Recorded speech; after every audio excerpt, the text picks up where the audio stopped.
ओम भगवते वास। सुनीता माता जी स्माइल करो।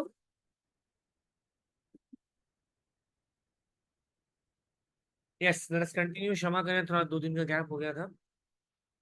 इस घटना के तुरंत बाद कृष्ण तथा बलराम दोनों ही हाथों और घुटनों पर बल केवल सरकने लगे। इस प्रकार चलते हुए वे अपनी माताओं को प्रमोदित करते थे। उनकी कमर तथा पैरों में बंधी घंटियां रुनझुन बजती और वे मनोहर ढंग से इधर उधर घूमते। कभी कभी सामान्य बच्चों की भांति दूसरे बच्चों ने डर कर अपनी रक्षा के लिए माताओं के पास चले आते। कभी कभी वृंदावन की मिट्टी में रेंगने के कारण उनके शरीर मिट्टी से लथपथ हो जाते। वास्तव में उनकी माताओं द्वारा उनके शरीरों पर केसर और चंदन का लेप मला होता था, किंतु मिट्टी में रेंगने के कारण उनके शरीरों पर मिट्टी लग जाती थी।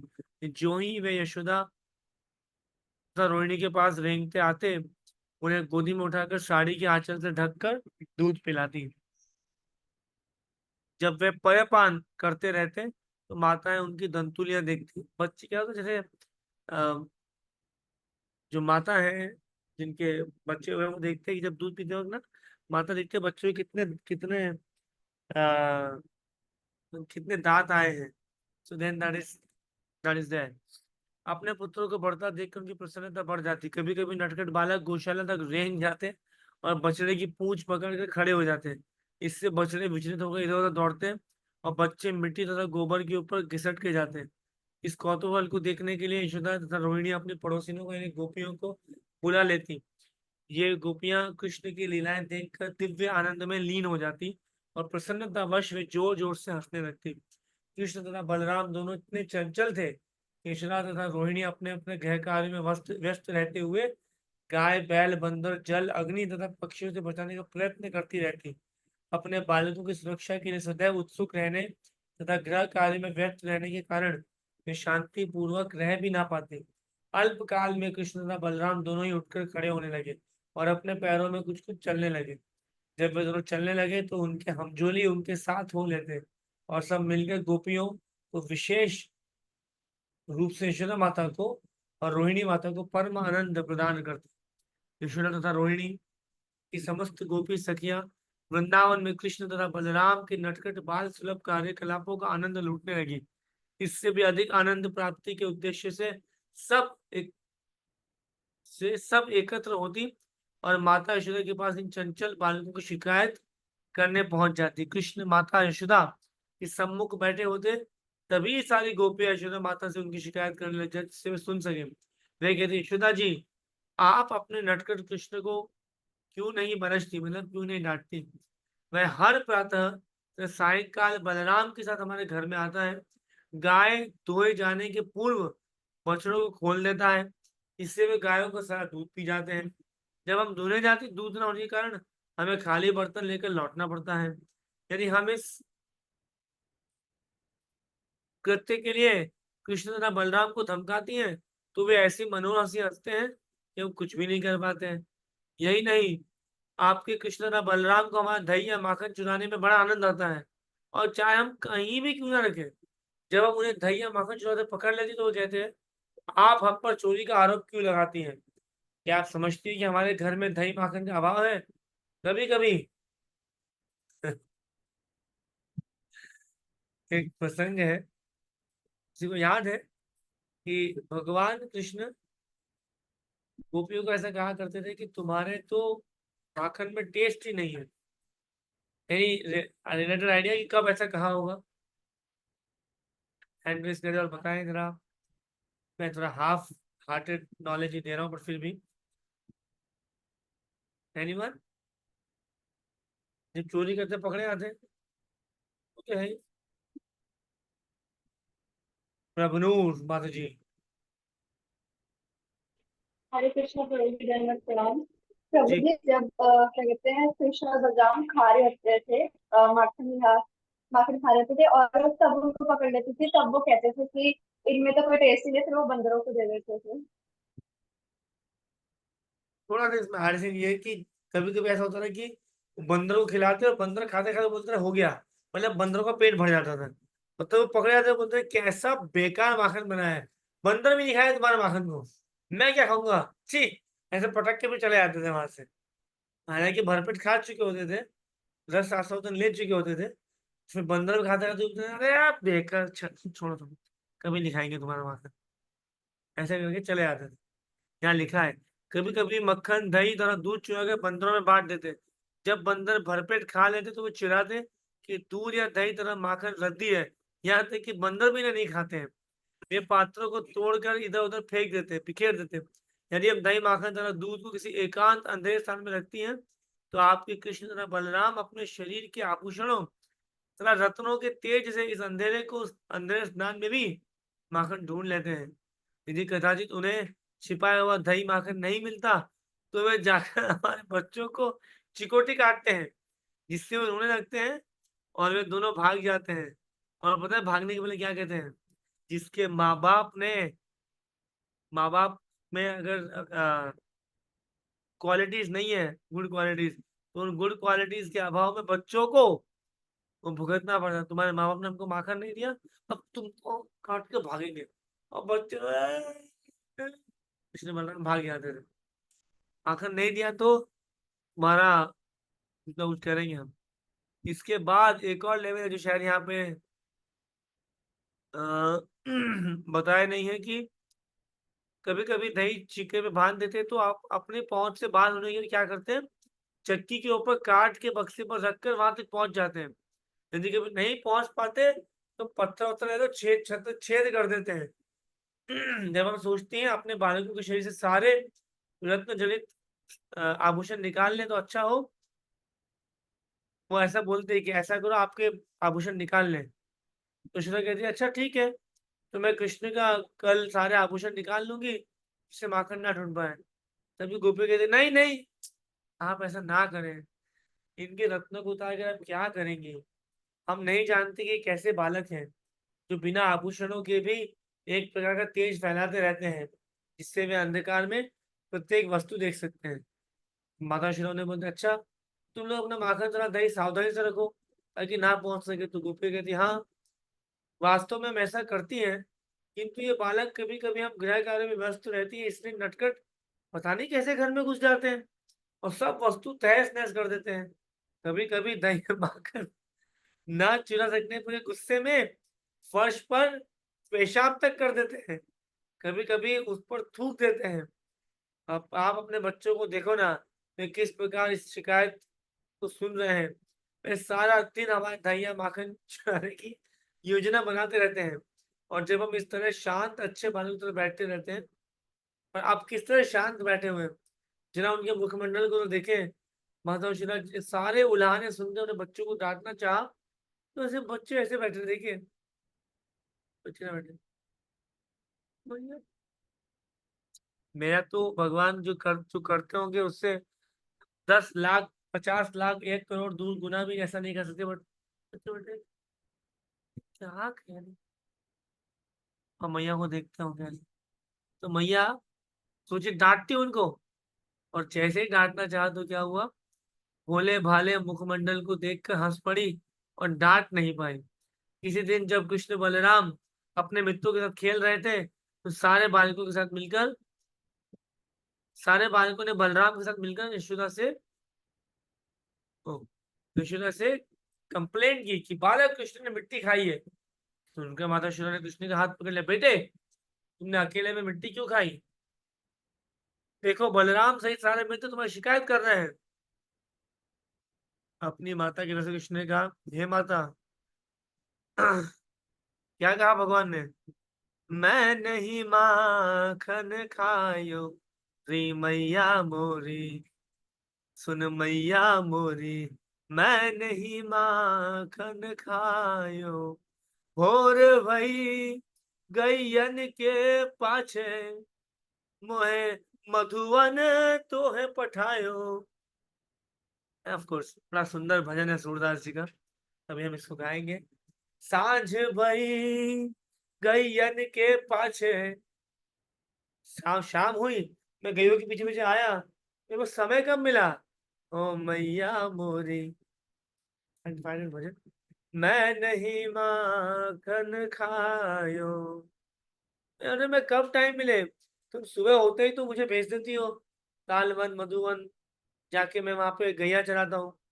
ठीक है। और फिर क्या है, चार पहर बंशी वट भटक्यो, सांझ परे घर आयो। चार पहर मतलब, चार पहर जो होते हैं वो मैं बंसी वन में भटका इधर उधर आया, और शाम को मैं घर आया। मैं कैसे कैसे माखन चुराऊंगा भैया? भैया अच्छा, ये इसके पहले का भी है। तो कभी कभी कुछ चीजें भगवान नटखट है तो बताते ये माटी खाने के पहले की लीला, ऑफकोर्स। देन धीरे धीरे जब इस पे आते हैं, ये थोड़ा अलग भजन हो गया, अलग। जब अ, दाऊजी दाऊजी ने कंप्लेन किया भगवान कैसे अपने आप को बचाएं, तो नहीं भैया, नहीं भैया, नहीं भैया, बिल्कुल नहीं। ना ना मैं नहीं खाया कॉफी कॉफी, तो देख लो मैं नहीं खाया, नहीं खाया। तो दाऊजी तो बोल रहे हैं, बोलते भैया एक बात बताओ भैया। बोलते हाँ लाला। भैया तो भैया दाऊ जी मुझे बहुत चिढ़ाते हैं। दाऊ मैया मोरी, दाऊ बहुत खिजायो, ए मैया मोरी, दाऊ बहुत खिजायो, ये हुई है। सुनो, दाऊ दाऊ मुझे बहुत खिजायो। बोलते क्या हुआ लाला? मैया दाऊ ना जो बोलते हैं कि लाला एक बात सुन। मैंने, हाँ हाँ दाऊ जी हाँ बोलो। इसनो भैया का रंग कैसा है? गोरा है? हाँ हाँ। नंद बाबा का? गोरा है। मेरा गोरा है। मेरा मतलब बलराम जी पूछ रहे हैं। और रोहिणी मैया का गोरा है। अब खाना खाना समझे नहीं, ये शर दाऊ जी कहाँ जा रहे हैं? नाला एक बात कहूँ? हाँ दाऊ जी कहिए ना। ना तो सुन ना पाएगा वो। ना ना दाऊ जी, आप बड़े भाई हो, बताओ ना, मैं सुनूंगा, बताओ तो। नाला तेरे को ना मैया बाजार से लिया लिवा लाई है, तू हमारा ना है। देख, तेरा रंग देख ले, और भगवान के ये मोटे मोटे आंसू, ये मोटे मोटे ना ना लाला। वो बोलते हैं, ठाकुर जी बोलते हैं भैया इस सबके सामने मुझे ऐसा कहते हैं, तब तक क्या चल रहा है यहाँ? चुपचाप में ये खाए जा रहे हैं ना, मिट्टी जो है वो खाए जा रहे हैं। और फिर ठाकुर जी कहते हैं, मैया मोही दाऊ बहुत खिजायो, मोसो कहत मोल को लीनो, तू जसुमती कब जायो, कहाँ करो यही रिसके मारे, खेलन ही नहीं जात, पुनी पुनी कहत है माता। हाँ यहाँ पे आते थे, गोरे नंद जसोदा गोरी, तू कत श्याम लगात। नंद गोरे, यशोदा गोरी, तू काहे का श्यामला है रे? ये देख, मैं गोरा मेरी माँ गोरी, तो तू कैसे श्यामला है? चुटकी दे दे ग्वाल नचावत, हंसत सब है मुस्कात। कि चुटकी दे दे के सब ग्वाल वाल के सामने मुझे नीचा दिखाते हैं, और सब हंसते हैं वहां पे। तू मोही को मारन सीखी, दाऊ ये कबहू न रीझे। और बताते हैं कि वह मुझसे कहता है कि यशोदा मैया ने मुझे मोल दे के खरीदा है। तो बोल यशु, बोल लाला बोल, कौन है तेरे माता पिता, बोल कौन है? फिर मोहन मुख ऋषि की ये बातें, जसुमती सुन, अच्छा फिर, सुनहु कान बल भद्र चबाई, जनमत ही को धूत, सुर श्याम मोही गोधन की, सोही माता तू पूत। तो बेसिकली देन यशोदा मैया ना फिर भाव विभोर हो जाती है कि खाना थोड़े थोड़े, मैया तू क्या मुझे मोल दे के लाई है मैया, मुझे बाजार से खरीद के लाई है मैया? तो यशोदा मैया बोलती, सारी गैया की सौगंध, सारी, हाँ, मैया कहती है कृष्ण को समझा के, कृष्ण को समझा के मैया कहती है, अरे वो बलराम तो बचपन से ही चुगलखोर है और धूर्त है। वो बलराम तो बचपन से ही चुगलखोर है और धूर्त है। तुम चिंता मत कर मैया, चिंता मत कर लाला, ये सारी गऊ की सौगंध खा के कहती हूँ कि तू मेरा ही लाला है, तू मेरा ही लाला है, तू और किसी का नहीं है। मैया मोरी दाऊ बहुत खिजायो। तब तक भगवान ने क्या किया, देखते अब आगे बढ़ते हैं। मैंने मिट्टी नहीं खाई। अब भैया बलराम मेरे साथ खेलते खेलते मुझे रुष्ट हो गए, शिकायत कर रहे हैं, मुझे एकजुट होकर मेरे साथ क्रुद्ध हो गए हैं। और और आप जो भी बोल रही है तो मेरे मुंह के भीतर देख सकती है, मैंने मिट्टी खाई है तो नहीं। माता बोली अच्छा, मिट्टी नहीं खाई तो मुंह खोल। अब जैसे ही भगवान ने मुंह खोला, माता ने क्या देखा, पृथ्वी वायु आकाश अहंकार बुद्धि चित्त सर्व, जल आकाश गंध ध्वनि जीव नित्य काल भौतिक प्रकृति अध्यात्म प्रकृति, सब कुछ देखने लगा। इनफैक्ट खुद के अंदर पृथ्वी को, पृथ्वी के अंदर गोकुल को, गोकुल के अंदर स्वयं को, स्वयं के साथ साथ मैया यशोदा ने ठाकुर जी को भी देखा। बोले अरे ये मैं क्या देख रही हूँ। एंड देन यशोदा मैया बोले ये मैं क्या देख रही हूँ, ये मुझे चक्कर आ रहा है क्या, समझ में नहीं आ रहा। एंड देन उसके बाद वो ऑलमोस्ट बेहोशी हो गई। एंड देन उसके बाद बोलती है कि मैं भगवान को सदा नमस्कार करती हूँ हमेशा, वो मेरी और मेरे पुत्र की रक्षा करें। माता यशोदा जब इन दार्शनिक भाव से भरी थी, तब भगवान ने अपनी अंतरंग शक्ति योग माया को कहा बस अब इनको प्रेम से वापस आप्लावित कर दीजिए। निश्चय ही यशोदा ने अनेक पुण्य कर्म किए होंगे, इसके फलस्वरूप परम सत्य श्री भगवान उनके पुत्र के रूप में प्राप्त हुए, जिन्होंने उनका स्तनपान किया। इसी प्रकार नंद महाराज ने भी अनेक यह महान यज्ञ के पुण्य कर्म किए, जिससे कृष्ण भगवान उनके पुत्र बने। और यह आश्चर्यजनक है कि वसुदेव और देवकी भी कृष्ण की दिव्य बाल लीलाओं से वंचित रहे, कि कृष्ण एक्चुअली उनके पुत्र थे। और सारी लीलाएं कहाँ हुई, माता यशोदा और नंद महाराज में। जब ब्रह्मा ने द्रोण नामक सर्वश्रेष्ठ वसु को अपनी पत्नी धरा के साथ संतान वृद्धि करने का आदेश दिया, तो ब्रह्मा जी ने कहा हे परम पिता, हमें आपका आशीर्वाद दे कि भविष्य में पुनः इस ब्रह्मांड में जन्म धारण करें, तो भगवान कृष्ण अपने अत्यंत मनोहर बाल्यपन के कारण हमारा ध्यान आकृष्ट करें। ब्रह्मा जी ने वरदान दिया, तास्तु आप नंद और यशोदा वे जा रहे, नंद और यशोदा के रूप में आप जन्म लेंगे, और भगवान कृष्ण आपके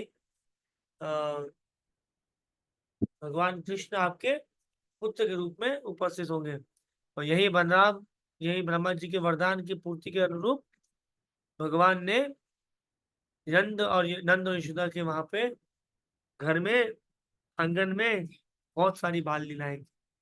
सो इस प्रकार लीला पुरुषोत्तम भगवान कृष्ण नामक भगवान श्री कृष्ण के अंतर्गत विराट रूप का दर्शन नामक 8वें अध्याय का भक्ति वेदांत तात्पर्य पूर्ण हुआ। बोलिए जय जय श्री श्री राधा माधव, जय जय श्री राधा श्याम सुंदर की जय। गौर प्रेमानंदे हरि हरि बोल।